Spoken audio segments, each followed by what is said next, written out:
Mullet, City Administrator for the City of Altoona. And on behalf of Mayor Pratt and the city, I want to thank everyone for coming tonight. And I know some of you drove quite a while. This is a real exciting project. Someone that's not here is Richard Downey, our former Assistant City Administrator, who did a lot of work on this. I want to recognize him. And now I want to introduce Taylor Greenwell, who's going to provide a little context for why we're doing this today.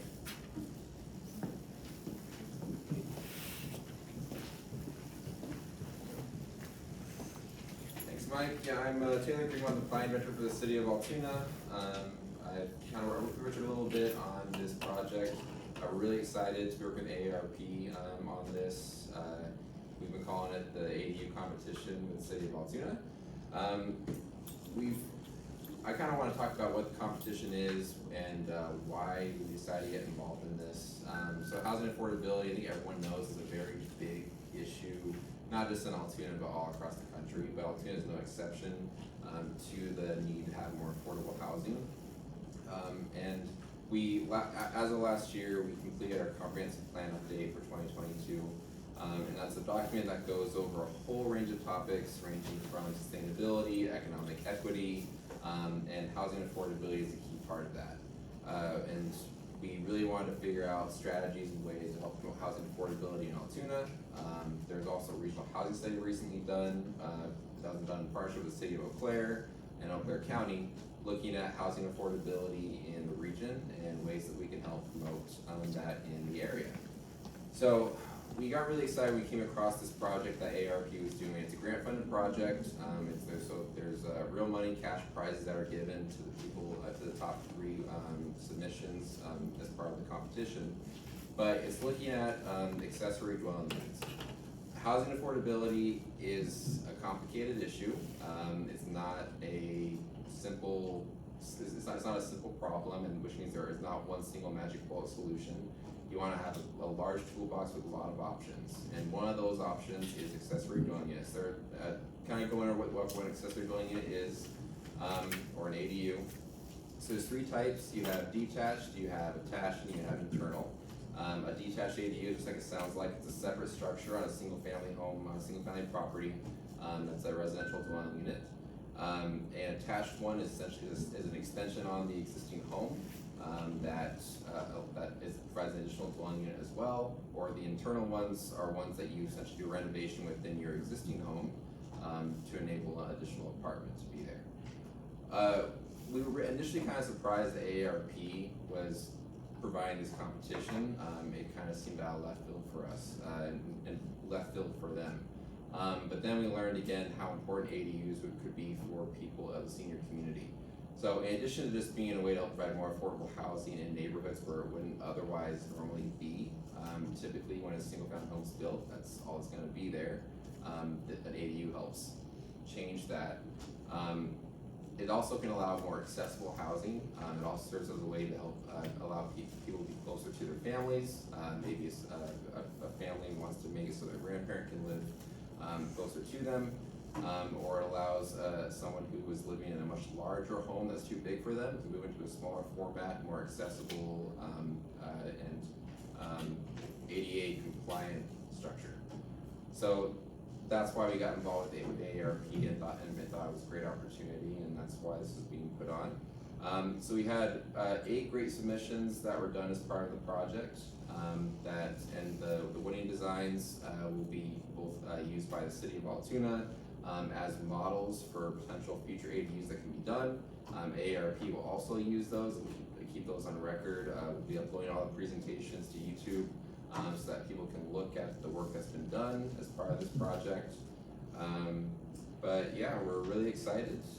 We have a couple of in-person and remote teams, so I'll have them presenting both in person and remote. One other point that we got really interested in this is because we've had an ADU ordinance in place for many years. Yeah. And the adoption has been very, very slow to non-existent. We haven't gotten a single ADU proposal since we passed it several years ago. And we've kind of wondered why, because we thought that was a really big deal to be a city that allows it in all residential districts for single family and 2 family dwelling lots. And there's a lot of factors that go into it. I know so building costs is a big one. It costs a lot right now to build new housing and build new construction, and it may not be financially feasible. And then you just have to find a design to do it. Can be tough. So that's one other aspect of this competition, is it helps provide a go-to design to work with that fits the Altoona ADU code standards. So I guess with that, we have 5 judges on our judging panel. They want to do introductions, starting with Matt. Sure. My name's Matt Beard. I'm on City Council and on the Plan Commission as well. I've been for a few years, so I've been part of the comprehensive plan overhaul and affordable housing study. Did that over the years. Thank you all for coming. I'm Adam Ashley. I own Ashley Construction. We're single family residential home builders, and we do some property development as well. I'm Grant. I work at Austin Appraisal, and I'm licensed appraiser. I'm Dale Stewart, I'm on the city council. And I'm Brendan Pratt, I'm the mayor of Altoona. Awesome, thank you. So I think with that, we'll dive into the applicant presentations. I think our first one up is Eric Stroshny. He'll be the first one on our list to come up here. I think we have a clicker. We'll throw up your presentation, so you can just scroll through as a PDF format. Just grab the clicker for you, or say the mouse. Oh yeah, and about 5 to 10 minutes with kind of presentation timeline. We'll ask questions from the judges as well as we kind of walk people through the project. Just 1 second.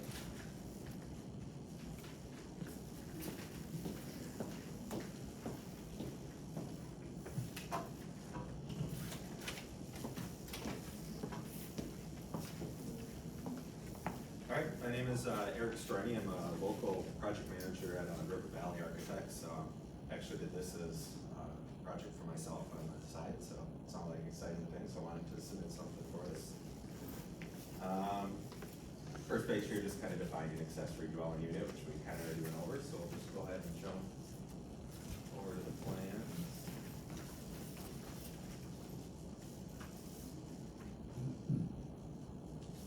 So just gonna do a brief walkthrough quick of the floor plans that I developed for the house.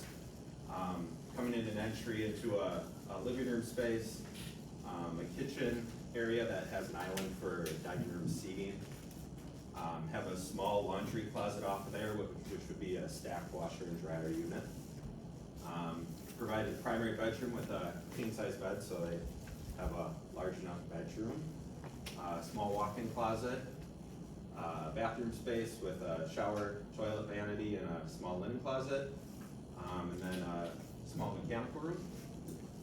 And then I did also develop to use, I don't have an attic in this house, so using the opportunity for that upper space as a loft space for grandkids want to stay over an evening or something. Didn't do stairs, just more like a ship's ladder type thing. So if someone wanted to put that in, they can certainly do that. Jump down and we'll kind of talk about the exterior further on. And then just provided some cut sections of the building. So the first floor is just kind of showing 3D views of that living room, kitchen, bedroom space, and then cut through the top portion, showing that loft space, which could be whatever you want. If there could be storage, office, just showing as an extra bedroom. Then the exterior of the building, fairly simple design, but put some architectural features with larger windows, some larger overhangs, and unique roof lines on the building.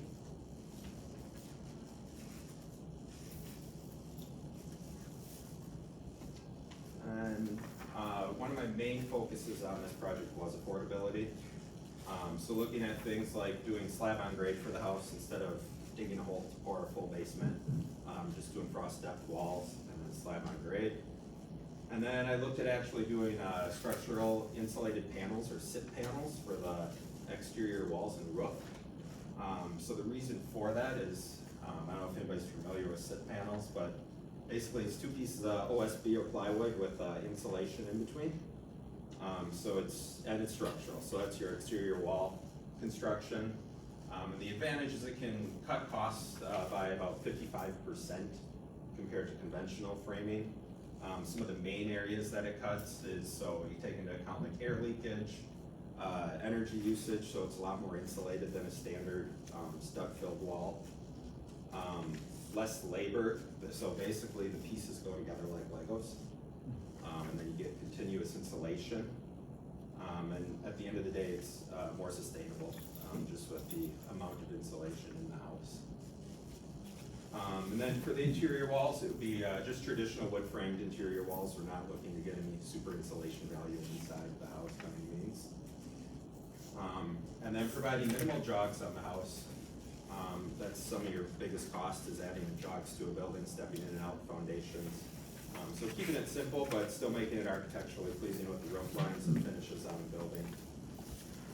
All the windows are designed to be standard sizes, windows and doors.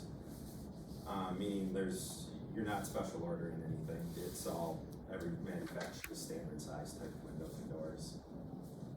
And then keeping the materials on the exterior fairly minimal.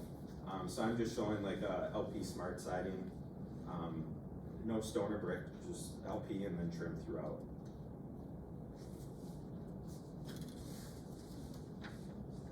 Another point I focused on was the accessibility of the house. So if it is for grandparents that are in a wheelchair or struggle with stairs, the house is made to enter at grade, so no steps going up into the house. I did provide like a roll-in shower type unit, and then maintain 42 inches around the entire island in the kitchen space so a wheelchair can pass through there. And then providing accessibility around the bed, so if you are in a wheelchair, you can get over on the bed easy and have your wheelchair next to the bed. And then I guess kind of more of an innovation type design is the mechanical room is accessed from the exterior of the house. So if you do have someone come over to repair the furnace or whatever, they don't have to necessarily go in the house. You give them a code to get in the door and they could just repair things from there. And then providing loft space as well.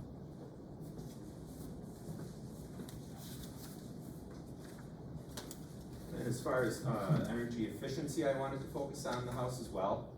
So again, the SIP panels, it's the continuous insulation. And this image here just kind of shows the difference in R value that you would get. So the SIP panels, mine are 6-inch walls, so you started at R25. After it's all said and done, you're at about 21.6. As compared to a 24-inch on center stud wall, typically start at about an R19. And they can drop all the way down to an R11 after settlement, and the house is sat for a while. And then the house is designed so the front here faces south. So that's why you see all the windows here, so we get the solar heat gain from the sun in the winter, and then provided a larger overhang to kind of shadow that in the summertime. The other advantage of the southern exposure is providing solar panels on the roof. So the house could almost be self-sustaining with the super insulation, the solar panels, and then just the solar heat gains. I avoided windows on the north side, which would be the back side. That's where you're going to lose your most energy in the winter time. And then minimal windows on the east and west sides. And then I did design with it being slab on grade that we could do radiant in-floor heat as opposed to your standard forced air.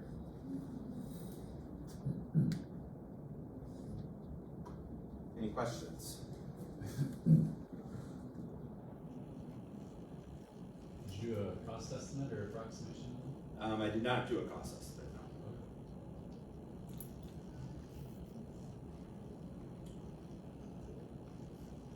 So those SIPs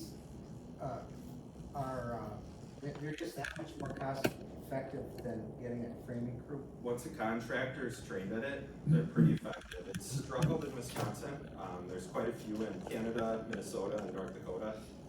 Just trying to get introduced over here, but once you're efficient with it, it makes that big of a difference. How is the wiring and the plumbing in those walls? So it can either be run in the walls, or you could further the walls out with a smaller stud to provide that. So as far as estimated construction time, do you have any idea? Just based kind of on the research by the SIP Institute. It basically cuts your labor by half.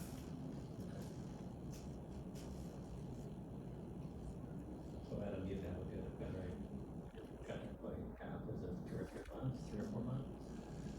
Pretty much easy, I think, any new build with just the logistics and scheduling, you know, trades in there, a 3 to 4 month process, and then framing is, even if you got that time and a half, but in that size can be framed in a week with traditional methods, so, I don't really see that much time on it. I think conversely, you lose a little bit of time on rough end, because it's something that a lot of subs aren't used to, or. Yeah, there's definitely a learning curve to it. Yeah. But they're a big pop out there, this, you know, just like ice jets.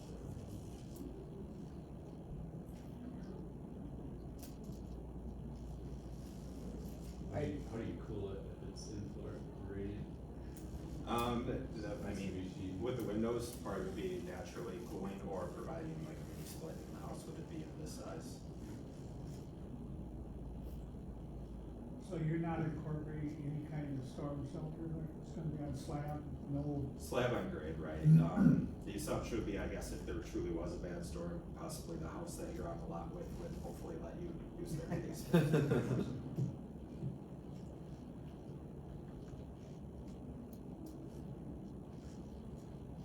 Alright, thank you. All right. Okay, thank you.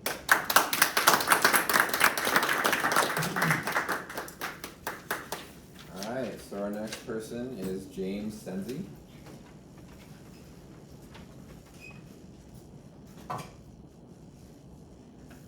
Hello, my name is James. I'm from Jewel Associates Engineers. I'm an architectural associate there.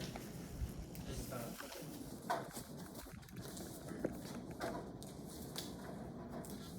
Oh, is it? It's a PDF. Yeah, it's PDF, so you just scroll through. okay.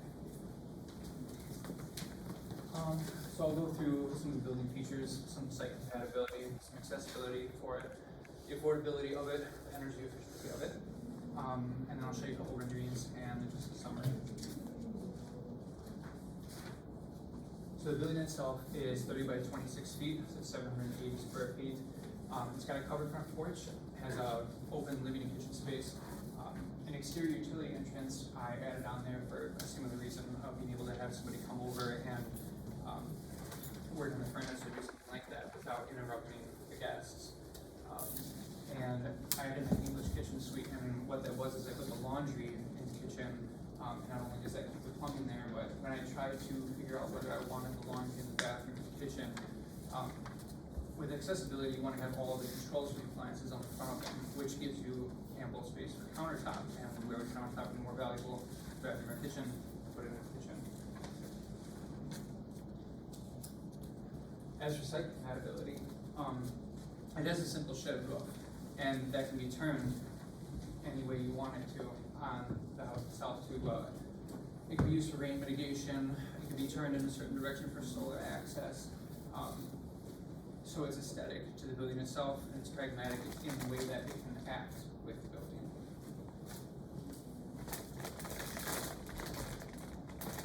Another thing that makes this site compatible and kind of versatile in its own way is that since the floor plan is perfectly symmetrical down the middle, if you wanted the front of your house to face south, but you wanted bedroom views from the southwest, you could just simply flip the floor plan and the house works all the same. So the roof can be pitched any way you want to accommodate the things that you need, and the roof and the floor plan itself can even be flipped to accommodate however you wanted it to be laid out.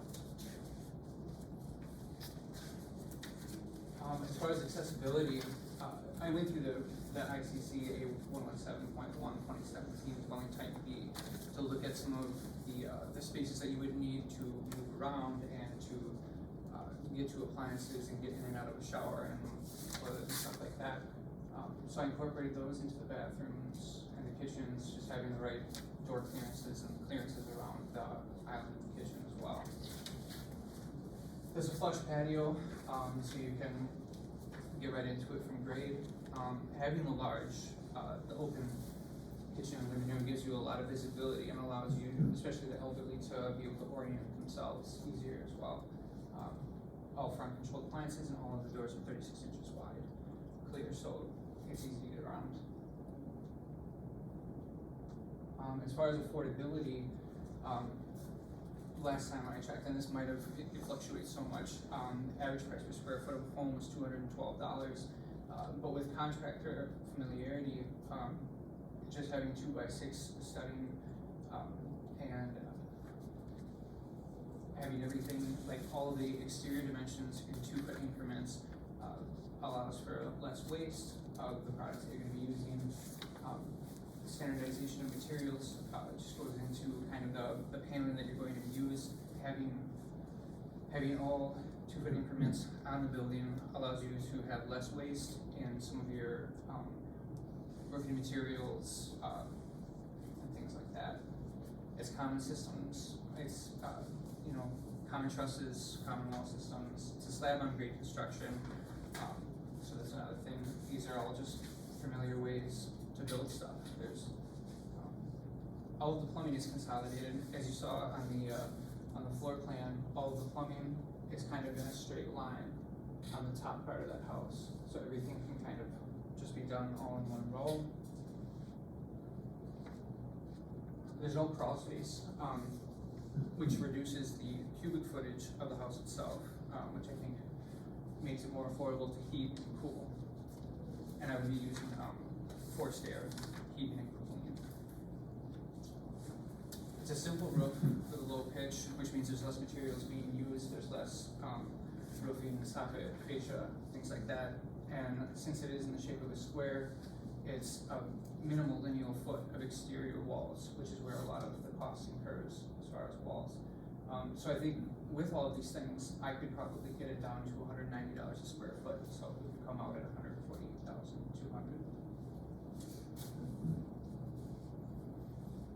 For energy efficiency, I would use hard temperature insulation in the foundation walls and under the slabs. Use R21 fiberglass batting in the walls, and then use zip R sheathing, which is it's a 1/2-inch plywood that has a 1/2 inch of rigid insulation adhered to it, and it also acts as a vapor barrier. So instead of having to tie back the entire house as well, you just tape all the seams. R50 cellulose in the attic, and I've modeled it with double pane casement windows with low E coating, so you get enough light and vent in there to naturally ventilate it. And if you had solar panels on the roof, I'd want to have them grid tied. I don't know if having it ran to a battery would be as cost efficient as if it was grid tied and you could actually get money back from all of the energy that you were, because I feel like you would probably produce more energy from the solar panels than you would even be using in the house, so you would actually get money back from it. And just a couple of renderings. This is the house itself sitting on the lot as is.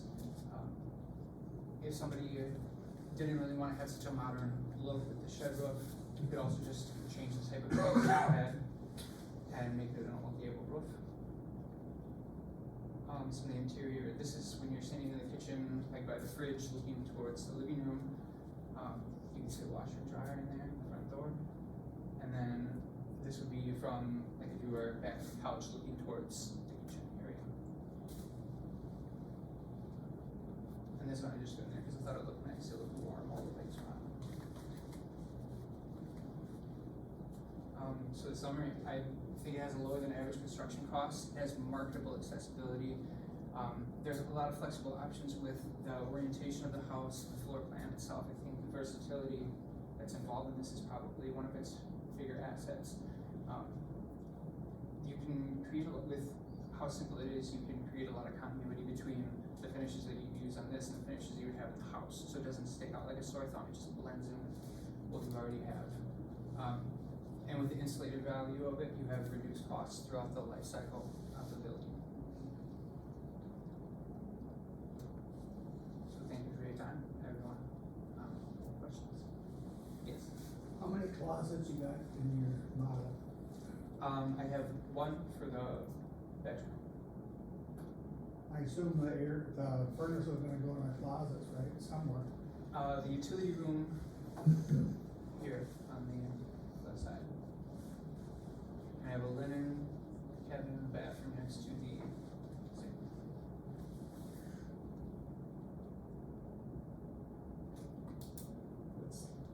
What's the, I guess, Eric as well, what's the thought of entering that mechanical So, let's say you have a aging parent who's in here, or you have an older high school kid who you want to give their own space to, or in the event of using it like as an Airbnb, if you have to go in and change a filter or do any type of utility work, you can get in there and do what you need to do and leave without disturbing the guests. Less invasive. Yeah, just less invasive.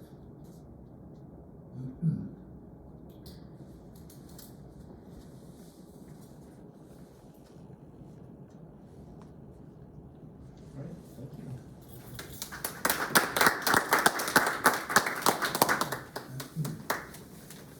Alright, so next we have the first of our Judson University team. We actually had two teams from Judson University.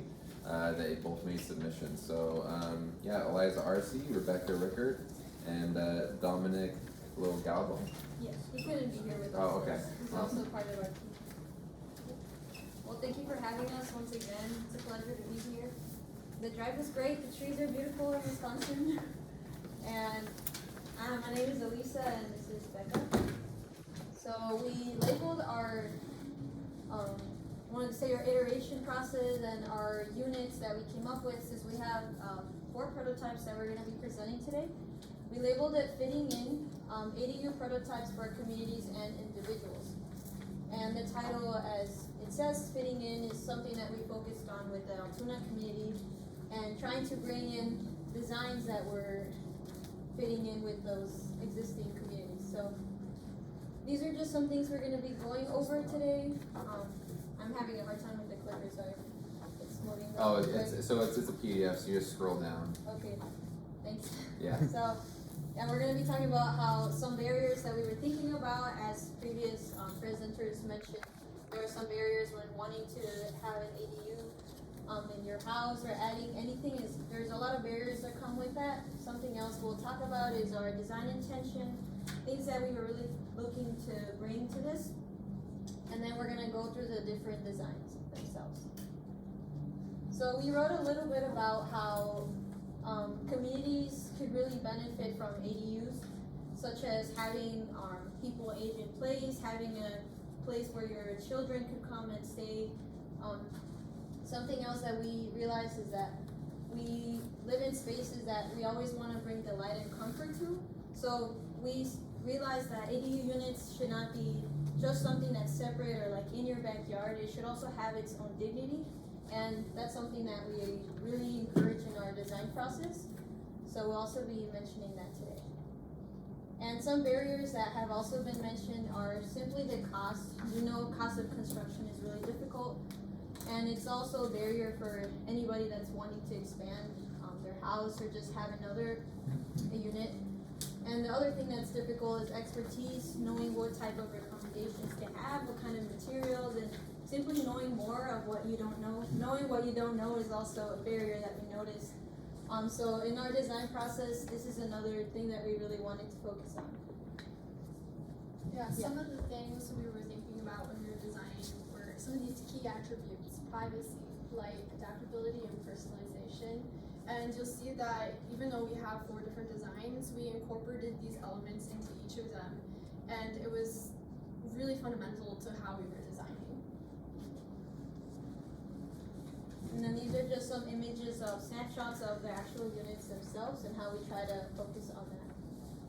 So as the title says, fitting in comes with how these units will go into the actual neighborhoods and having the whole fabric of Altoona feel unified, even though this could be something that starts to spark people having more of these created.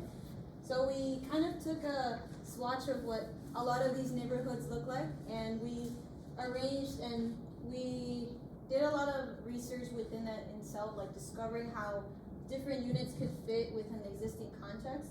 And we realized that the prototype should be fitting with a lot of the common sizes of units right now.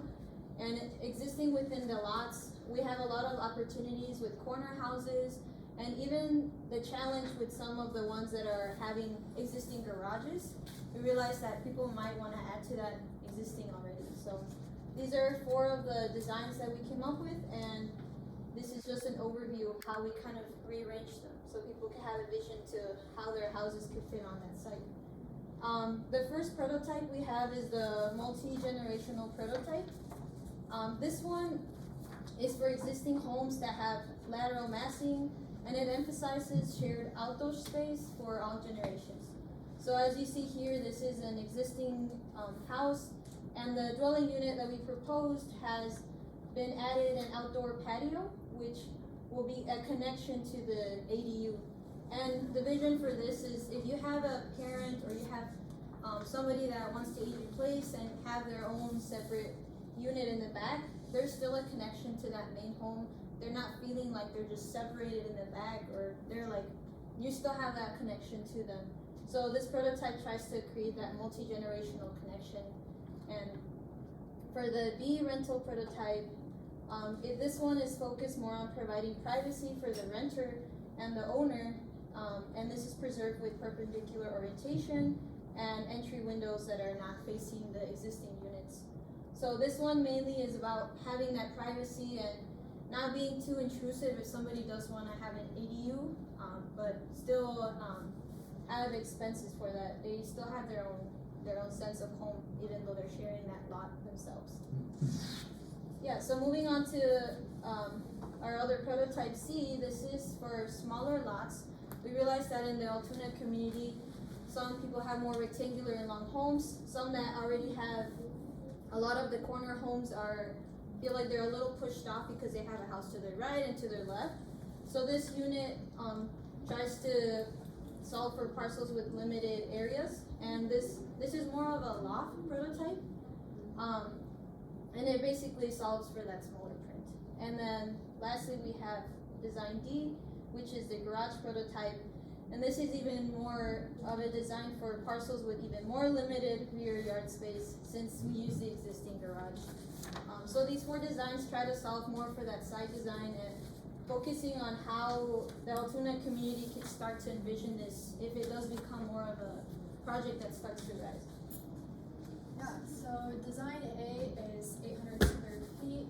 This is the one, the multi-generational, where it tries to keep that connection to the existing house. You can see the covered porch. It has like this kind of really cool trellis area, and you can have shelves in it. It's customizable to the owner, and we believe that this adds personalization to the space. It's also a great place to have like plants. This is a great. And then another feature that we have is a really cool shadow box window in this design. And as you can see, this space allows for accessibility in that we included sliding doors. So it eliminates the door swing, which can help with accessibility. It also has plenty of storage for the resident and L-shaped kitchen. It also includes a skylight above, which this helps bring in light into the space. Also, the courtyard space also brings in lots of light. That's also shaded, but provides space for the resident to have kind of connection to nature. We also have some renders of this space, and this is an exploded axon, so you can further see what would this space feel like, how does it work diametrically. This is a good view of that. This is also a really good view of how the skylight works. It's like a sky chimney, so it brings in light into the center of that living space. And then here we're just highlighting how it could connect to an existing home and the shared patio, which could really fit into the existing homes in Altoona already. Yeah, here's a render of that customizable panel space where you can put your plants, but also have privacy from the main residents while letting in light. Yeah, and then for construction, we were thinking just stick-built framing, and we realized that since construction is expensive, while trying to keep personalization in these homes, by just extending that frame outward, which is what we did with this paneling system, it's just a continuation of that same structure. So it's not like we're building or bringing something outside that's more expensive or not as friendly to bring. So. Yeah, and here's just an interior render of what the kitchen space would look like and how it would function.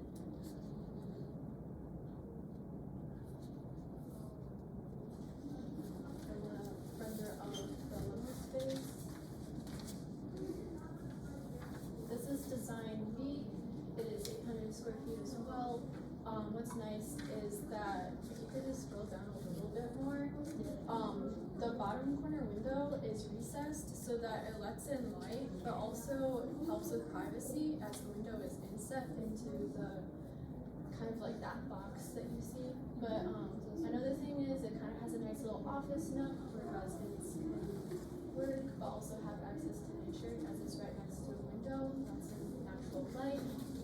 This space also includes a light chimney, and you can see in the yellow rectangle where that light would hit the ground. Also with this design, there's plenty of space for accessibility and for residents to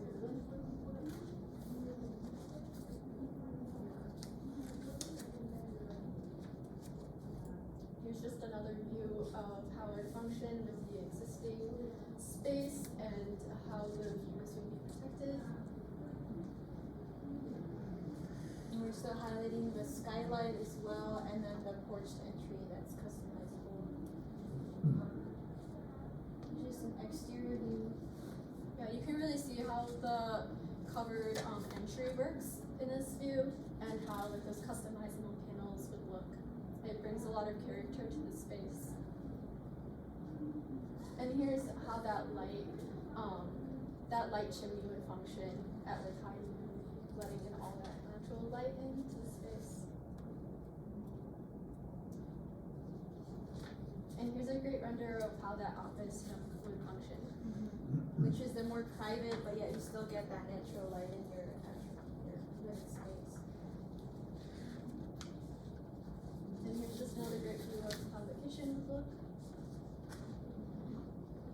Something that we also looked at was keeping the living spaces really open, since if you do want to have a lot of family over, even though it's a small space, just having the floor plans more of that centrality gives more feasibility with moving furniture around and not having like this corner is only for a television or something like that. It's more freeing and more opportunity can happen with floor plans. And then moving on to the design C, this is the 700 square foot ADU.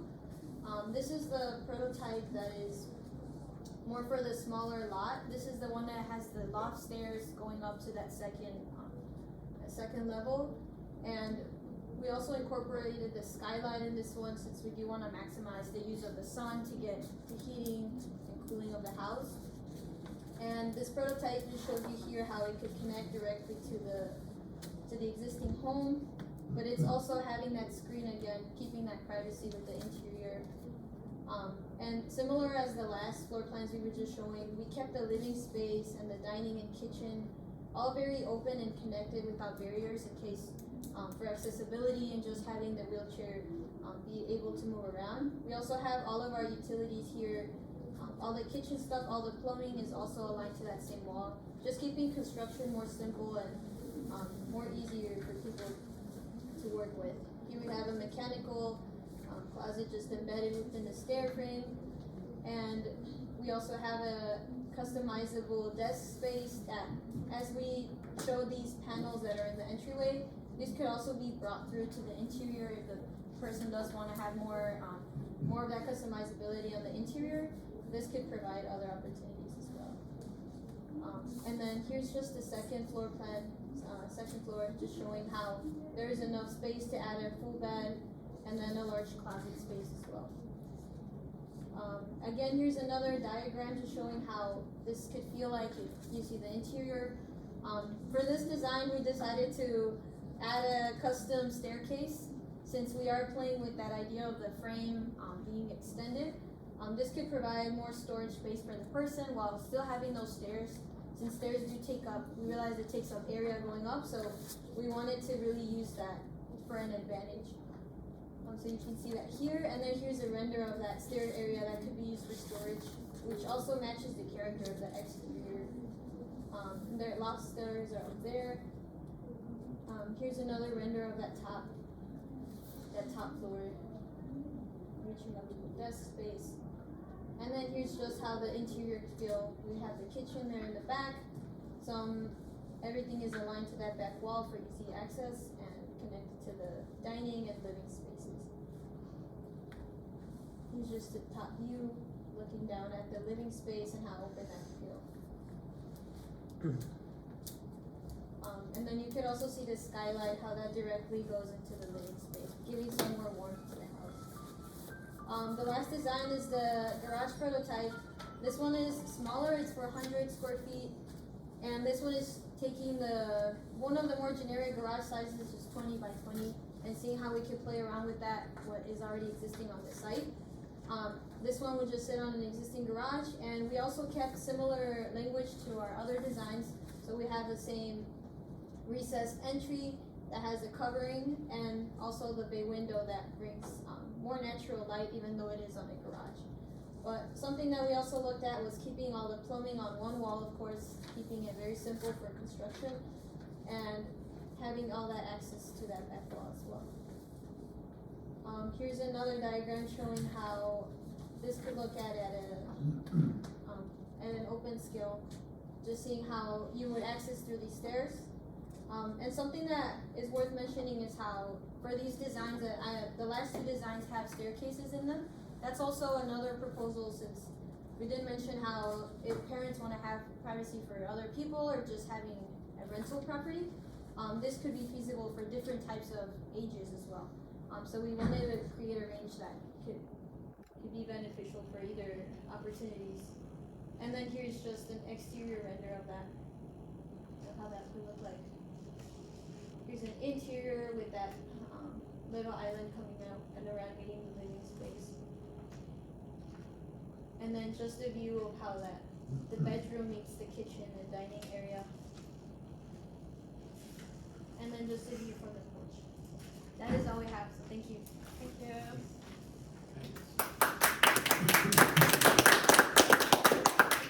Any questions? We can go back to you. Is there any of them that they need us to?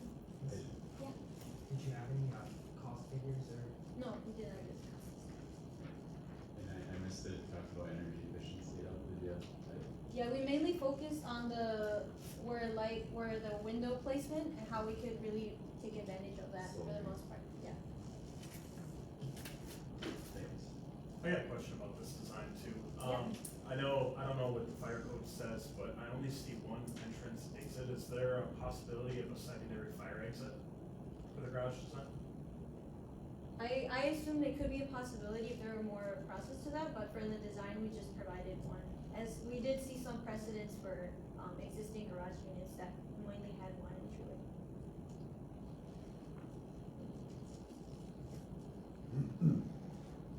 Alright, thank you.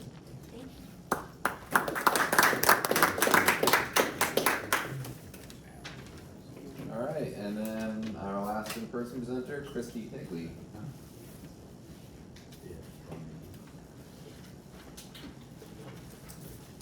Hi, I'm Christy Higley. I present to you the oyster, and my name will be less funny and maybe make a little more sense in a moment. So this is the front rendering of the oyster. It's a small, quaint home, just a couple added features for curb appeal. As you can see, it states ADUs represent a flexible and sustainable solution to address housing shortages and provide diverse housing options, making them a promising choice in current housing crises.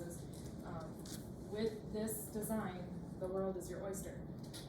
That being said, there's many endless possibilities with this house. I chose to focus mainly on the multi-generational aspect, the accessibility and affordability, keeping things that we know, because what we know is more comfortable.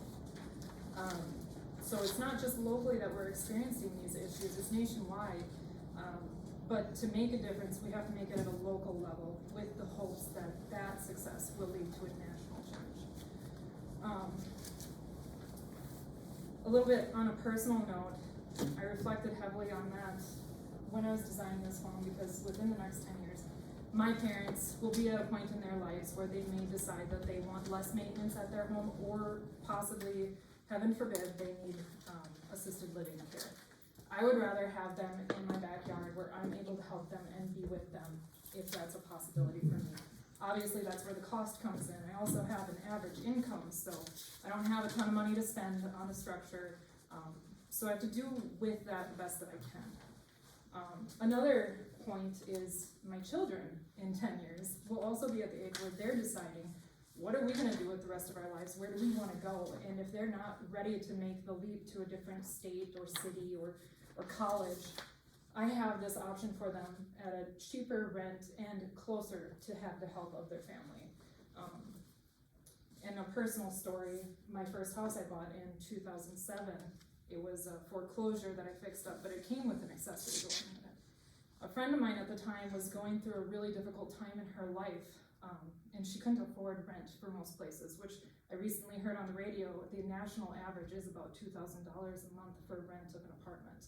And this isn't an exorbitantly sized apartment. I was able to offer her to live in my backyard in a dwelling accessory for less than $300 a month at the time, and that literally saved her, so. The next few photos, if I can get this to work. I don't know if the mouse is dead. Oh, it's a PDF, you just have to scroll. Did it die? Yeah, I think that's what everyone's been kind of struggling Okay. with, it's dying. Let's.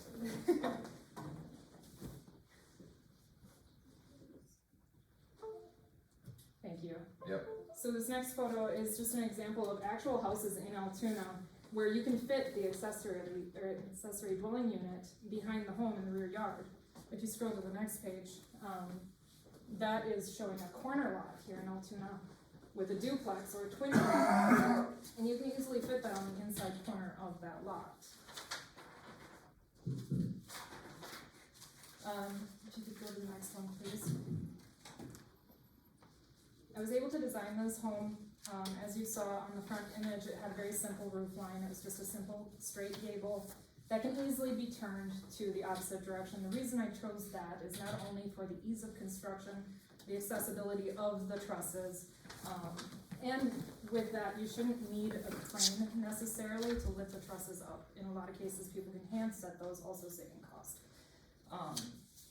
The reason for the roof direction being flexible as well is not only can this be a standalone dwelling, but we can also change the foundation type and the roof line to be added onto a house by eliminating the laundry room window and pushing up against the existing dwelling.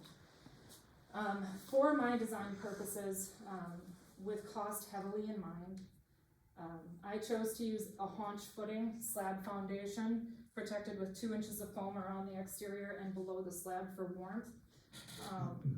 And I chose to keep a flat 8-foot ceiling on the structure as well. The less area to heat, the higher efficiency the building is going to be. Along with that, you'll see accessibility. I have 4-foot hallway. Each of the doors to all of the habitable spaces are 3 foot wide for mobility. I also show a roll-in shower in the bathroom, can be custom, or it can be, to save even more cost, a fiberglass option. So those are a few of those things. I chose a gas furnace and water heater in the closet of the laundry space, and I chose within the dwelling for ease of accessibility for the occupant. I chose those items because they are more well-known to the average person, and it's able to repair them a little bit easier, I think, than radiant heat. Because the structure is smaller in square footage with the flat ceiling, it shouldn't have to work as hard to heat the home or to run the air conditioning. In addition to that, I added windows in every single room for added natural light and ventilation to cut down on heating costs, or for conditioning costs in the summer. If we could slide to the next page.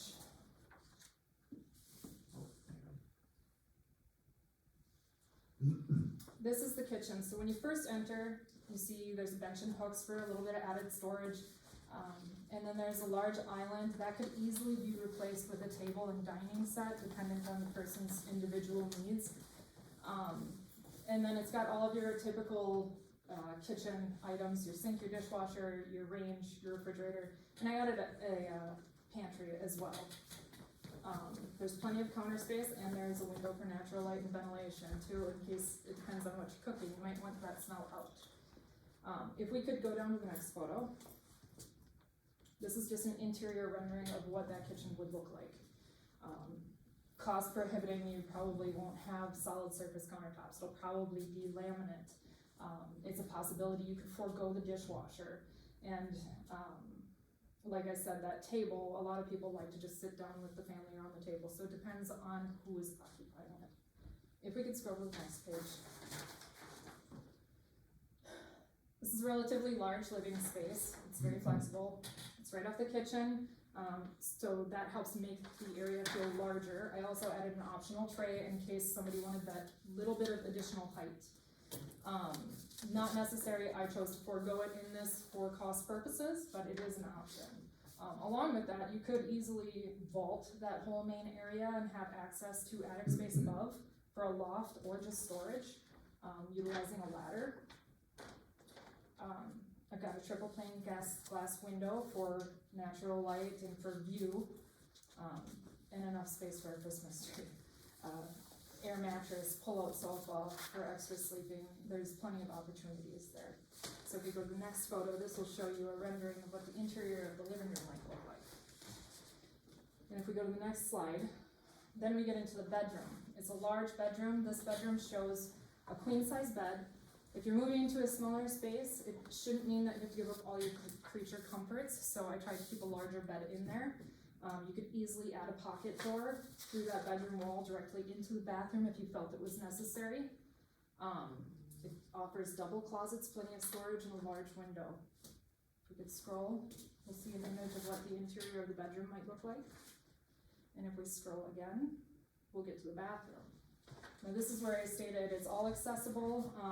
I'm showing a custom roll-in shower without a curb. You could easily replace that with a fiberglass unit and have more of a transfer style shower. It offers a large vanity, it's 54 inches, and it also has an interior linen closet. I chose a closet instead of a cabinet because it obviously saves on the cost of the cabinets. And then there's also the window for that natural light and ventilation. If you scroll to the next photo, you'll see the interior rendering of what it might look like to walk into that bathroom. If you scroll further, then we're looking at the pearl room, we call it. So this is the one with more of the endless possibilities. I chose to show it as a laundry room, but that is optional. If we needed to save cost and the individual living in the dwelling was comfortable enough to go into the main dwelling, or perhaps they'd rather use a laundromat, then we could forego the laundry room option. We could use that as an office space, another smaller bedroom, a nursery, just a storage space. It really has a lot of potential. And in that closet, you'll see that gas furnace, water heater, a floor drain if necessary, and the electric panel. So if you scroll to the next photo, that will show you the interior rendering of it as a laundry room. And the following photo will show you the interior rendering as an office. And then this is just a simple overlay of the whole bird's eye view of the property. I apologize if I forgot anything, but does anyone have any questions? That pretty much wraps it up. I did think also if you wanted additional energy efficiency, you could always add 1 or 2 inch foam to the exterior of the traditional stud siding. For cost purposes, I did leave that out of this drawing. So. I assume you didn't do a cost estimate to build a I new. didn't. I made the mistake of emailing to the wrong email, and so I had a day to prepare. Where would the washer and dryer go if you said there would be a space outside if they didn't go in that room? It would be more of a comfort level with the occupants of the primary dwelling, if they're willing to share that, or if they want to use the laundromat. Okay. There is potential to possibly place the laundry room in one of the bedroom closets as well, and forego that in the laundry space. Anything else? All right, thank you. Thank you.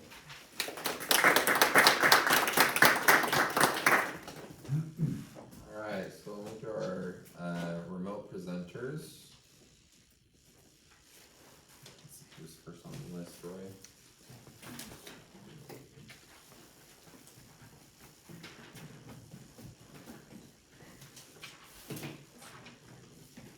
And we'll just have you guys share your screens as we kind of call you.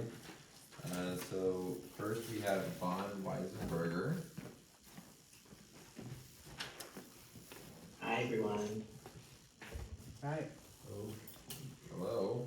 I can see myself. Yeah, if you on the other side of the room. yeah, if you can share your screen. We're trying to share your screen. We can give you permissions if it isn't already in there.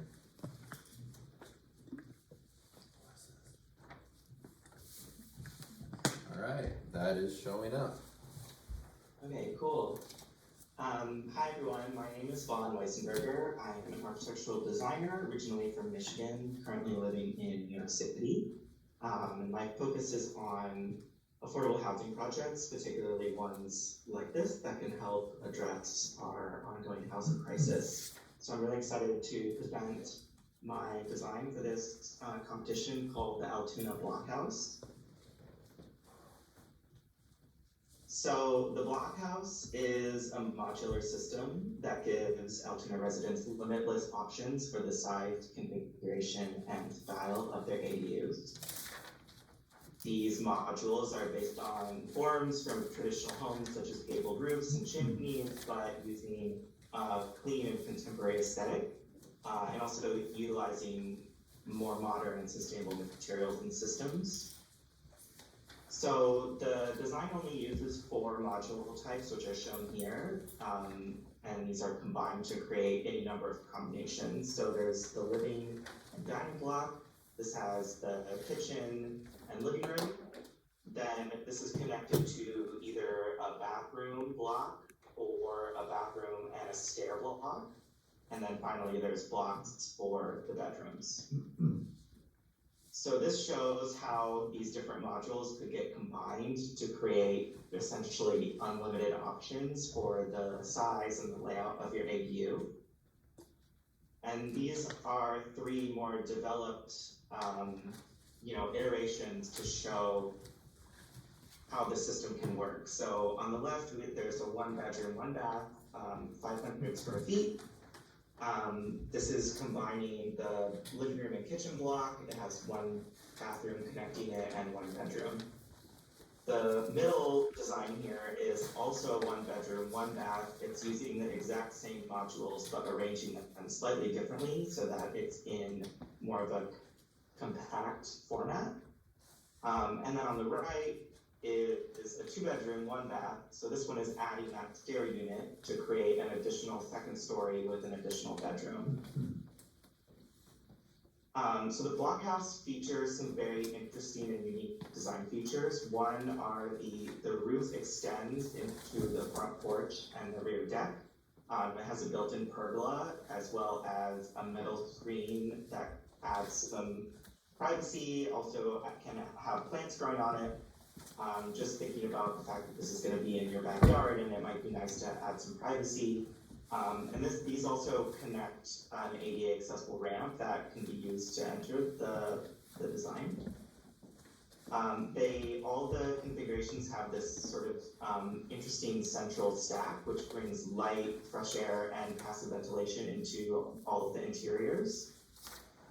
And as an added benefit, there's also a water storage tank inside this tall central stack, which collects rainwater from the runoff from the roof and stores it for reuse.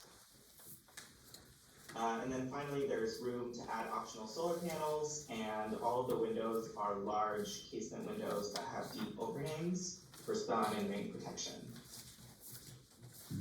So in thinking about the design for Blockhouse, it was primarily designed to be flexible. So because it's a modular system, it basically offers unlimited options for the size, shape, and style of your ADU.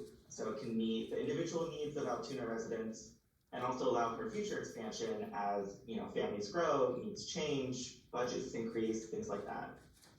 It was also designed to be contextual. So it is a modern interpretation of some traditional forms found in traditional American homes in Altoona. But its exterior wall assembly can accept many different types of siding and cladding. So it could either reference the primary house that it's being built next to, or it could contrast the primary house. There's a lot of flexibility there. It was designed to be affordable. So it's a very simple but elegant design, and it's designed to use cross-laminated timber, which significantly reduces construction costs, time, and complexity. And in addition, between low flow fixtures, passive ventilation, and ample daylighting, these are all contributing to a big reduction in power and water consumption and cost. And finally, it is designed to be accessible. So the spaces inside are designed according to universal design principles, which includes things like providing ample maneuvering space throughout all of the rooms. The bathroom has really generous clearances and a walk-in shower, and the design integrates an ADA compliant ramp, so it doesn't feel like an attachment or an afterthought.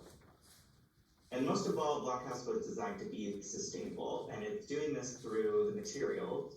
So all of the materials have been carefully considered to ensure that they're healthy and natural, they have low embodied carbon, and contain recycled content or could be recycled at the end of their life.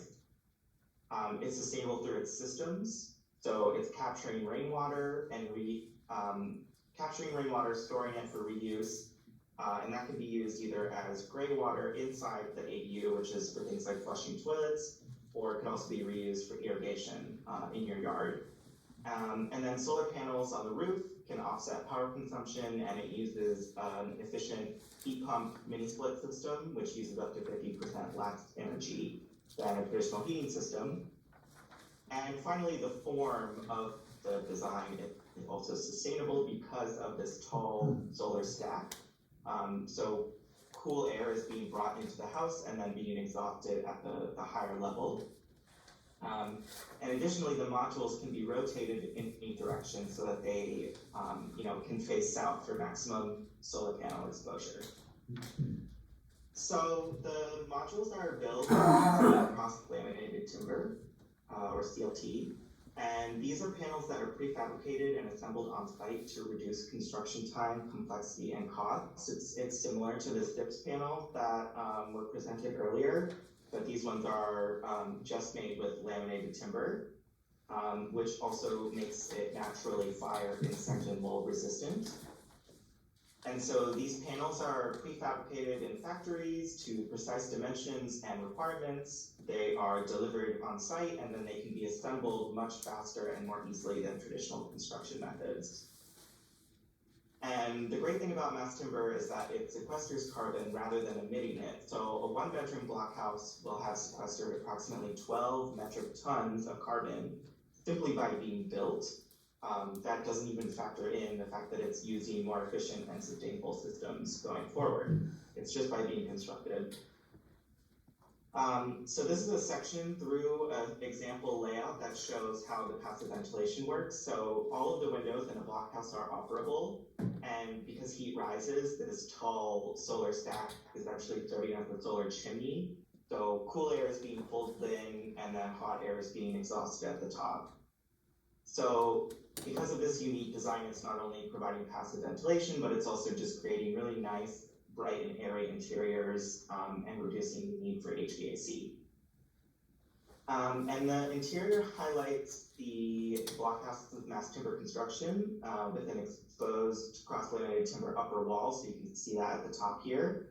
One of the great things about cross-laminated timber panels is that it's a structural wall, but it can also be left exposed as a really beautiful interior finish.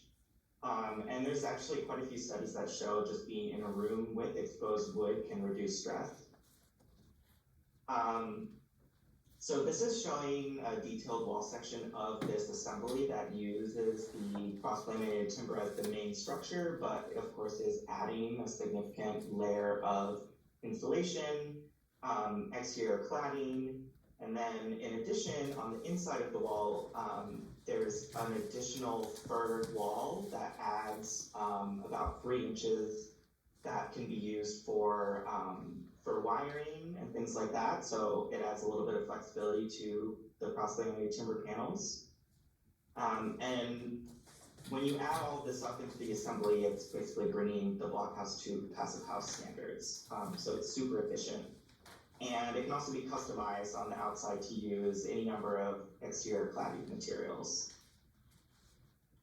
So built-in millwork is throughout the blockhouse, which provides ample storage, even though it's in a very small footprint. So these are just some interior diagrams showing that basically on every single wall on the inside of the design, there are built-in cabinets, there's built-in storage, shelving, things like that. So in the stack, there's a ton of storage for, pantry, general storage. There's a washer and dryer. In the bedroom, there's built-in wardrobe and storage, as well as in the bathroom. And in the bedroom, there's a fold-up bed and a fold-up desk. And so this adds flexibility if you wanted to use the room for a different purpose during the day. You can fold everything up and have a lot of open space. So this is just a sample configuration in a little bit more detail. So this shows a sort of natural wood siding, a metal corrugated accent panels, and the central stack is in that metal corrugation. This one is another configuration. Again, this is like a natural wood flat siding with a board and batten, or it could be a metal central stack. This is a slightly different layout.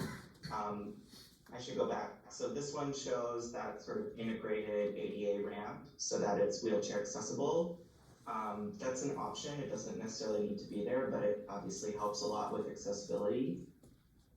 This option too has a different configuration, but still an ADA accessible ramp on the front. And then this last sample is the 2-bedroom, 2-story option. So you can see that the stair module is added so that there's a second floor. It adds a small little loft area and an additional second bedroom. So all of the blockhouse configurations are really feature rich. So they feature really high ceilings, engineered hardwood floors, those interior walls that have a painted finish for flexibility, but also the exposed timber at the top and the ceiling. Solid core interior doors, custom cabinetry and millwork, extensive built-in storage, and premium all-electric appliances. The exterior is a concrete slab foundation. It has cross-layer wall cores, and then that's adding wood siding, corrugated metal.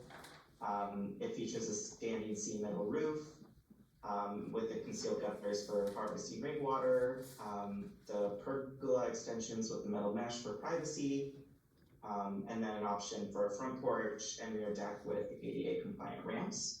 And then for mechanical systems, it has a high efficient heat pump, heating and cooling system, an instant water heater, rainwater harvesting, storage and reuse, and solar panels.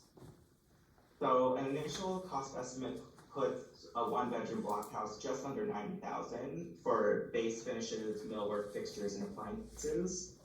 And that's also adding a 10% design contingency. And since it's modular, this means that you could easily expand in the future or break costs into phases.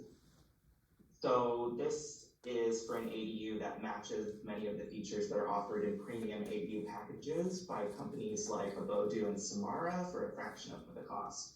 So these are two sort of common ADUs that you can purchase now, but for the same features in Abodu's over $300,000, same with Samara at almost $340,000, and the Altoona blockhouse comes in much, much lower and is also more sustainable and accessible. So I did put together a detailed cost estimate. I'm not going to go through all of this, but it is available as part of the package that I submitted. But basically, on the low end, that cost estimate is around $90,000. On the high end, it's about $165,000. So the average is like around $130,000, just depending on the various amount of finishes you want to go. So to wrap it up, the blockhouse it's a unique design, and they know that the accessory dwelling units are unlike any other, and that the city of Altoona is not just an innovator in affordable housing policy with this ADU program, but also in the design and construction of affordable and sustainable housing. Thank you. Thank you.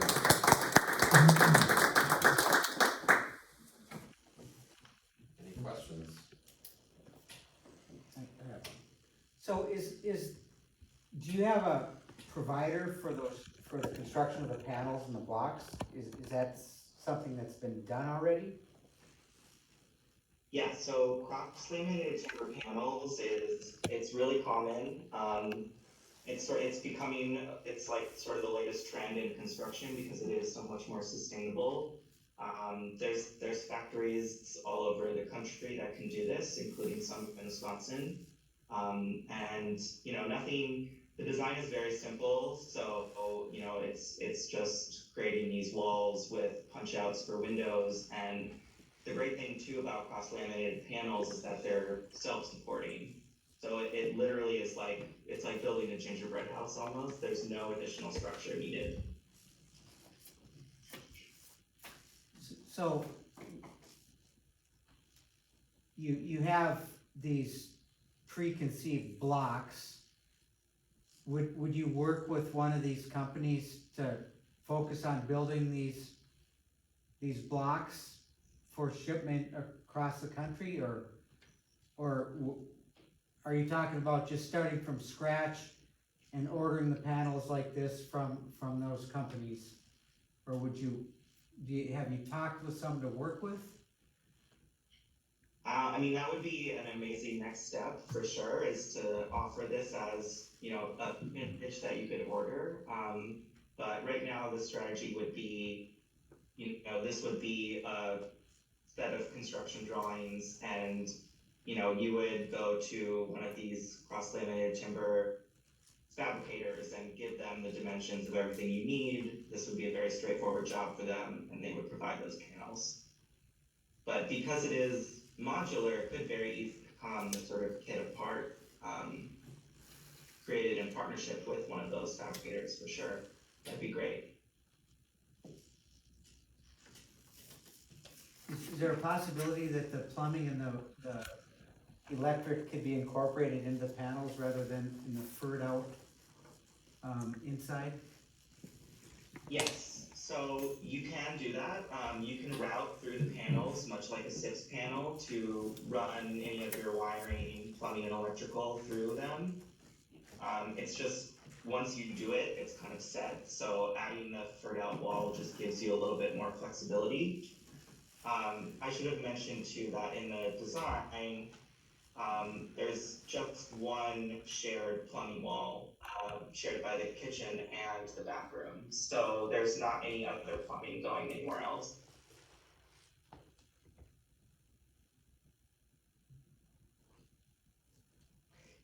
Has anything like this been built?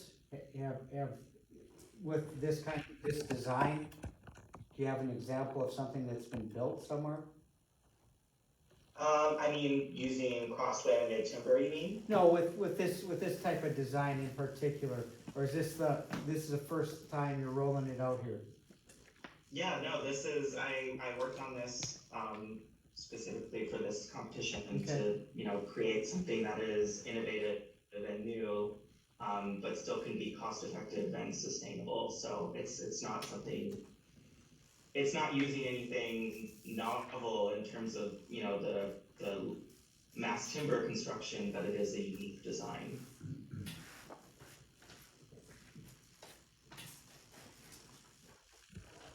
Well, thank you. All right, thank you. Thank you so much.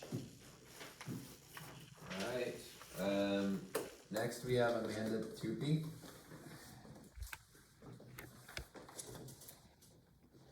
Hello. Wanna share your screen? Yes. Alright, we're seeing it.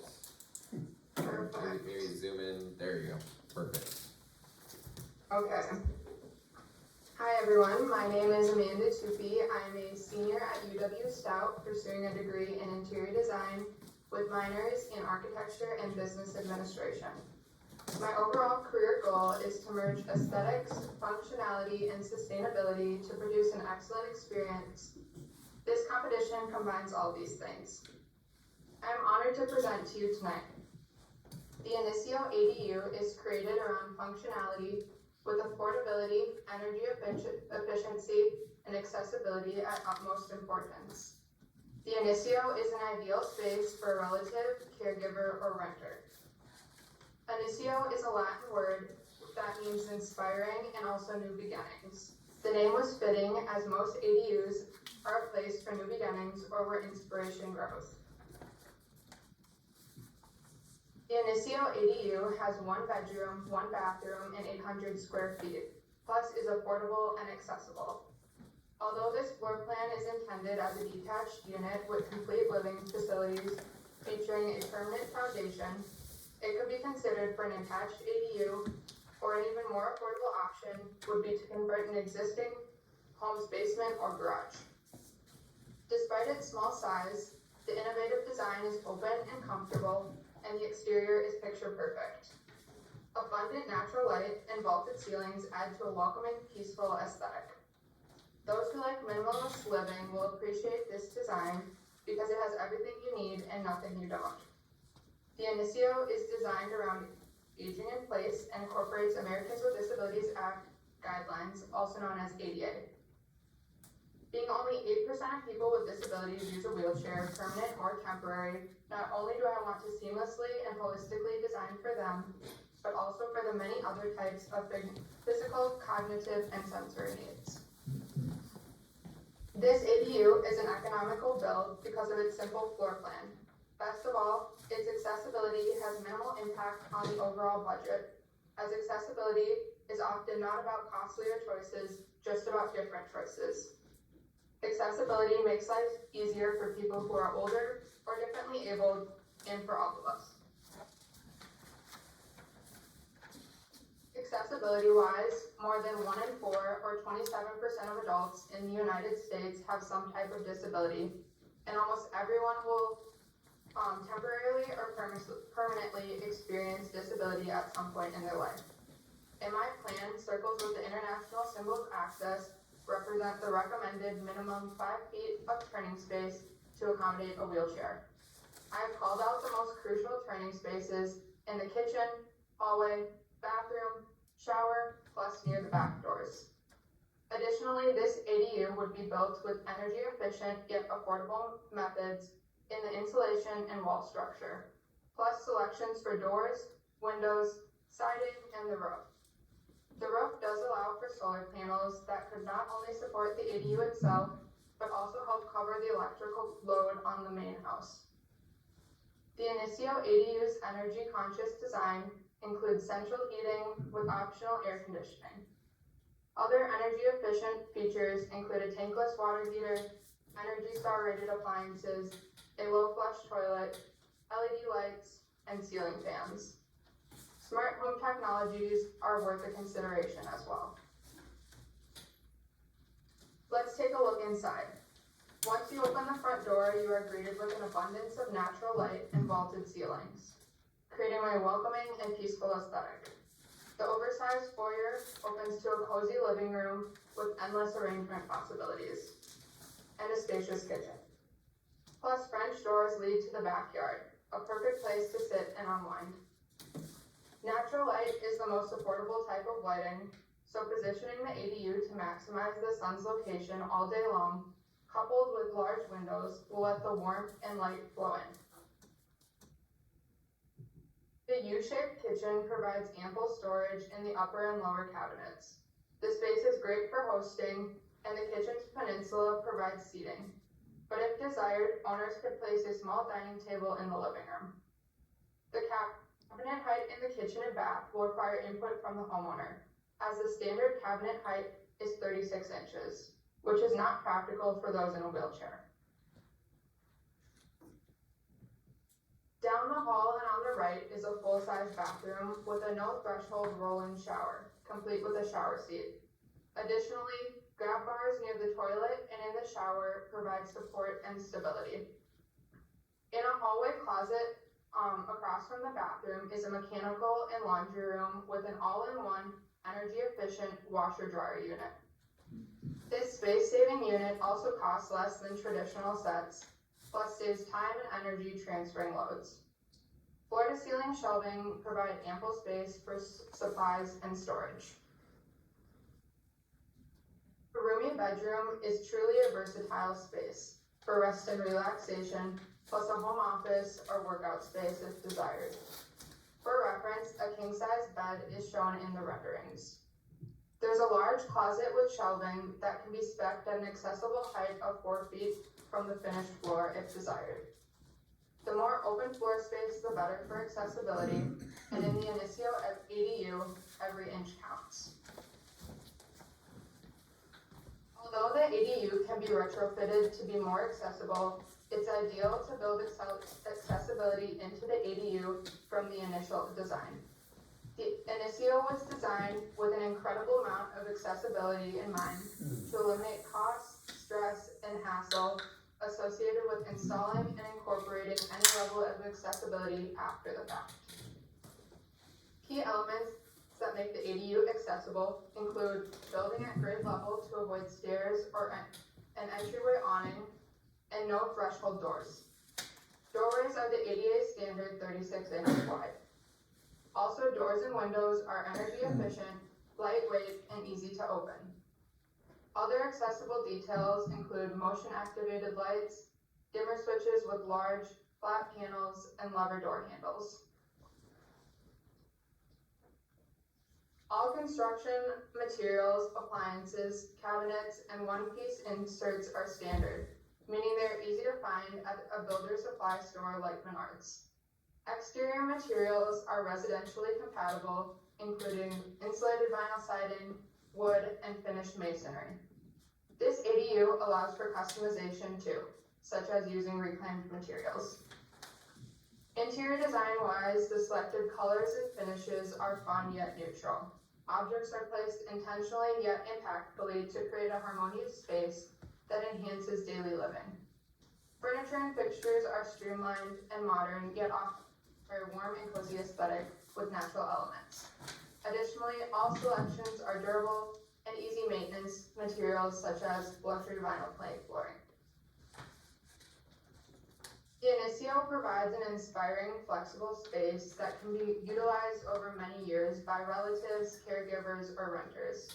This ADU will benefit the property's value, not to mention its long-term benefits and customization possibilities for generations to come. In closing, affordable materials, energy-efficient technologies, plus accessibility and innovation drove the design for this spacious and ADA-compliant ADU. Thank you for taking the time to review my work. I hope my submission gets homeowners excited to explore the option of adding an ADU to their property. Thank you.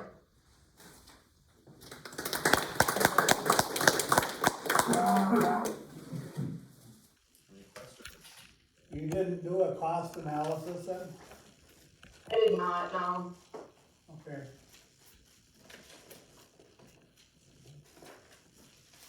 I think you had touched on the mechanicals going in with washer and dryer area.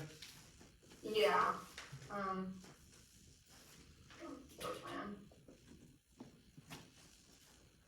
Okay. Small little closet, yep.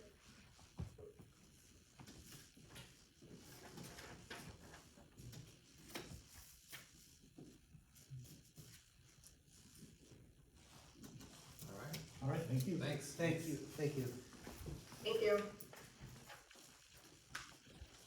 Okay, so our next team is the other Judson University team. Abigail Belson, Jairus Reinhardt, and Trey Lehman.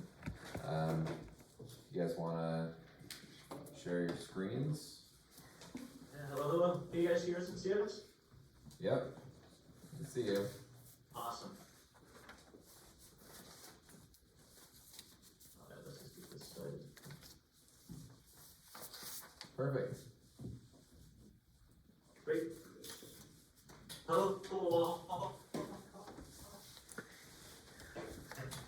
And thank you so much for having us.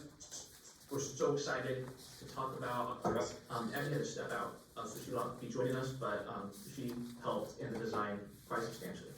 So let's begin. First, we wanted to research the needs.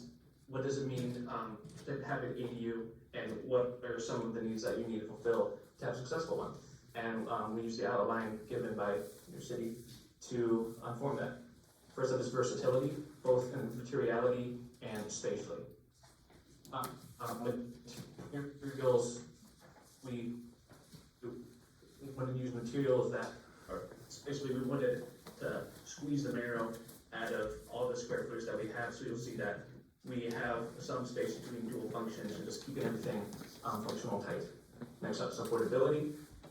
This also comes with materiality, using materials that are affordable and that can be constructed easily to reduce on construction costs. And next up is accessibility. This ADU, we understand that a lot of ADUs are used by the elderly, multi-generational living, people that are able to downsize. So we have everything that you need, all contained at one level that's accessible without having to climb any stairs. Also comes with an open floor plan and all the spaces, like I said, on the main floor. Next up, what we did was we researched the historical influences from Altoona, and we wanted to really make an ADU that has its home in Altoona and that really captures the spirit of the people living there. And once we did some research, we discovered 3 facts that informed our design decision. First up, as you may know, Altoona was settled by Finnish immigrants in the late 19th century. Number 2, Altoona owes much of its growth to the booming railroad industry. And number 3, the people of Altoona love the outdoors. They love exploring the natural landscape and use those to inform a design decision. Also see in the traditional Finnish neighborhood, there's simple forms with gabled roofs and poppy colors. And we paid homage to the booming railroad industry that grew the town by getting inspiration from a typical locomotive boxcar, as you'll see in our design proposal. And thirdly, we fenestrated the sides with a bunch of light, and swells of light would come in and bring the outdoors in. So our design solution, again, paying homage to the city of Altoona contextually.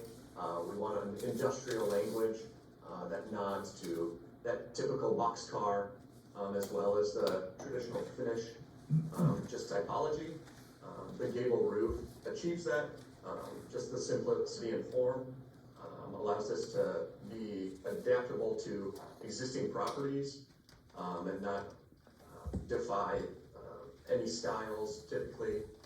The compact design, just the footprint, maintaining a rectangular, pretty simple plan, allows us to be oriented with an already existing home or site. And then materiality. Again, like Trey said, this is coming in the form of steel, corten, or some sort of weathered material that does a lot of expression texturally. In plan, our proposal is to enter into a large open space. As you can see, the kitchen and dining wing is kind of tucked on the back wall, but is still open to the main living area. In the back corner is the bedroom, bathroom, and closet space. And if you can see, number 4 is just a little service hallway with mechanical and laundry unit at the end. And then as well, our maximum 800 square foot footprint allowed us to add 200 square feet of space, which we had a loft, which is accessible by stair. Again, like Trey said, this is fully functional on the main level, but that loft just adds some additional space for a bedroom, for an office, really whatever the homeowner decides. In terms of elevation, again, this facade and the detailing is meant to be simple, but really express texture through the materiality. Again, trying to highlight the ideal boxcar and pay homage to the Finnish architecture of the area, as well as having punched openings, like Trey said, for the city members, and to have views to the outside, as well as let natural light in. You can see from this interior section, the gabled roof extends beyond that main floor, which just allows for a large, open, warm space. Central is a main wall that divides sort of the main open living and the private bedroom area, as well as have access to the loft, kind of tucked away with the wall extending as a balcony. You can see in this axon just the rough idea of the construction, having an ideal just construction with concrete, just slab on grade, that extends into a standard 2x framing. And then the insulation and sheathing attached to the outside, as well as the metal siding doing most of the expression. Here's an interior render. That staircase underneath can provide additional storage, but ideally tucked to the wall allows for the main space to just be open and accessible, as well as the ceiling provides an opportunity for aesthetic elements like these collar ties you can see. And that is our proposal. Thank you so much. Thank you.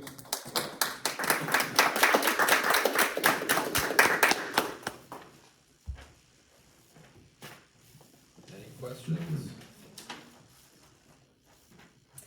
How do you think that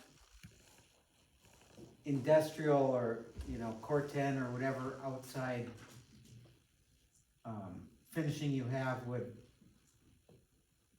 be received by the community? Did you give thought to that? I understand you're paying homage to the railroad industry, but we don't have any finishes like that in town. What did you give that consideration?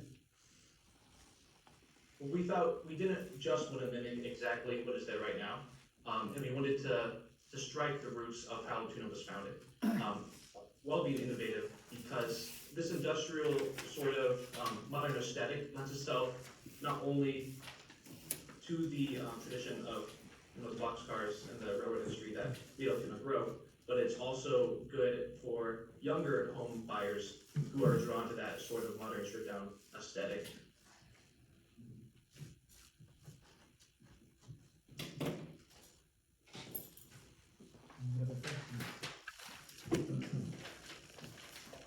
All right, thank you. Very much. Thank you, Victor. All right, we have our last applicant, Morgan Lund. You'll just give me 1 second if you're in my husband. All right, scan your screen. Awesome. Well, first of all, hello. My name is Morgan Lund, and I really appreciate the opportunity you guys have given me to just spend a little extra time on the side to have a little fun and do a little research on Altoona and Accessory Dwelling Units. I am a student at UW Stout in the interior design program, and I really enjoyed working on this project. So thank you.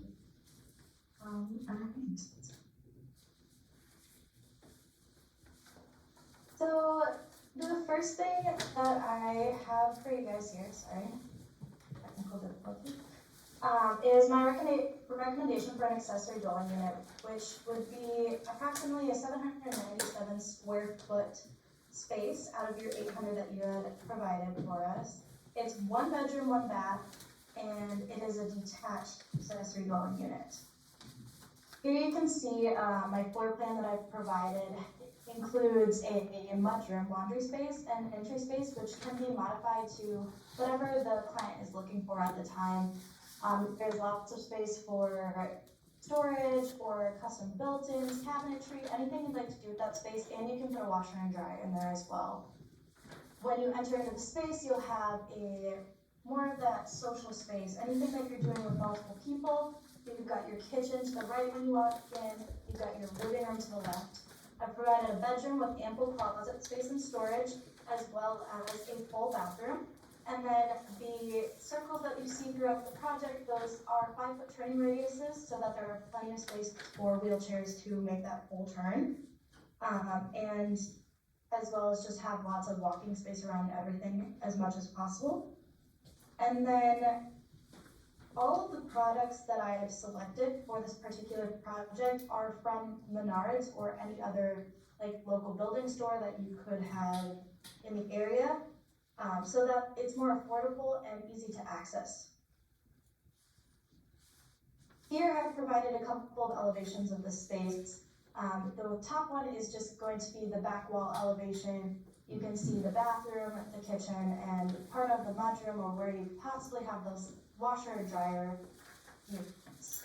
And then the lower one is going to be your kitchen, the entry door, and the living space with those large windows that are letting in lots of light.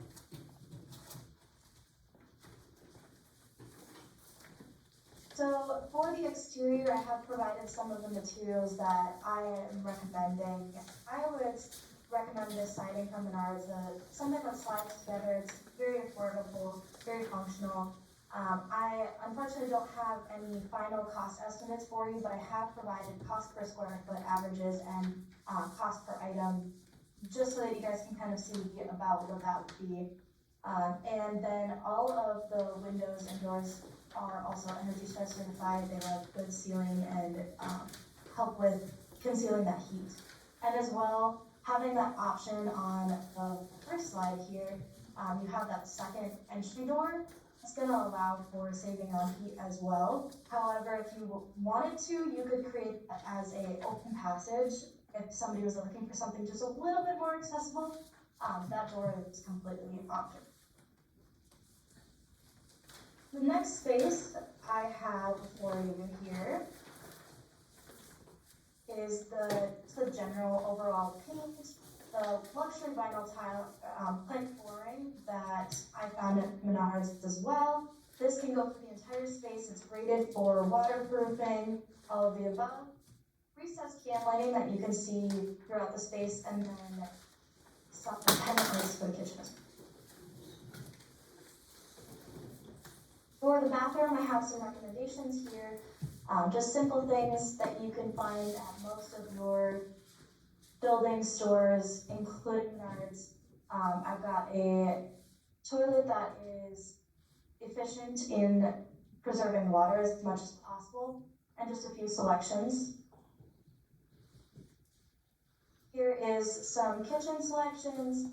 I was using Criterion, which is a Energy Star certified appliance company, as well as I have some other surface materials. I did provide a hard surface countertop for this particular project. That would request a quote from Menards or any location that you're purchasing from, depending on what you're looking for and what size you'd like. The price is going to vary. You could alternatively do a laminate or something a little bit simpler than a quartz countertop. Here I have a rendered floor plan on the top view where you can see the spacing. There's a lot of storage space provided here, lots of cabinetry, 2 different closets for storage, and then as well that entry area is really universal and interchangeable for anybody. Here is an exterior rendering to show you the shape of the outside of the building.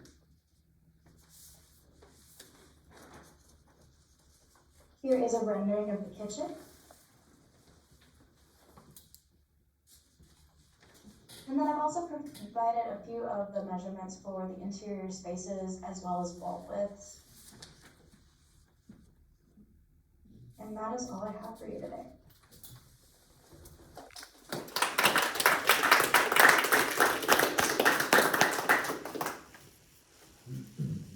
Any questions?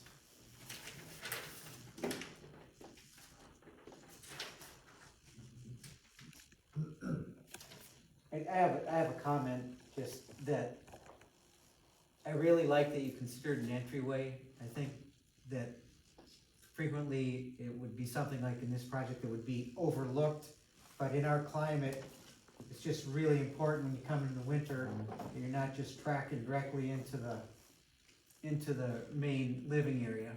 So I thought that was quite thoughtful. Absolutely, that was one of my biggest things I was looking for, because I'm from Minnesota and I've been in Wisconsin for the last couple of years, and immediately my thought is I need something that I can take my shoes and my coat off and not get the rest of my space messy in this climate, so I definitely wanted to include that. that where you said you put the mechanical in that entryway, or where the furnace and? Yep, absolutely, so the mechanical can be a part of that. The other space that, could have that is I have those two closets in there. And the larger bedroom closet is large enough to include some of that as well. But I would recommend doing it in the entryway right behind where that kitchen is and connected to that laundry space. Just create a cabinet there for like your water heater.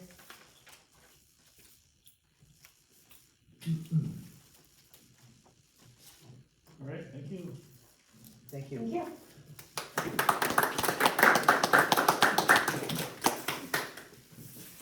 Alright, well, that's everybody. I guess we can take 10-15 minutes if necessary for judges to fill out the rest of their rubrics, and then we can tally the points and we'll issue the awards. But truly thank you everybody for submitting for this contest though.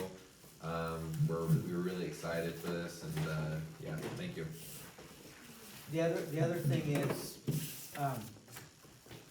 the judges can go to the back room if you wanna have discussion. Yep, we have an area back here Yep. you guys can move back to. Further discussion. The rest of my. Yep, rest of the- Thank you.